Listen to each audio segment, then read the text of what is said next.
po si Chari.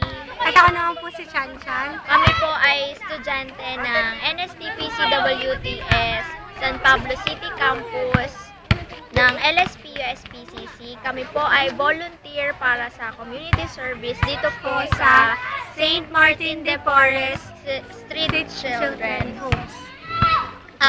Nag-volunteer po kami, hindi lang po para sa grade namin, kundi pati na rin po makagawa po ng kakaiba para sa mga batang katulad nila.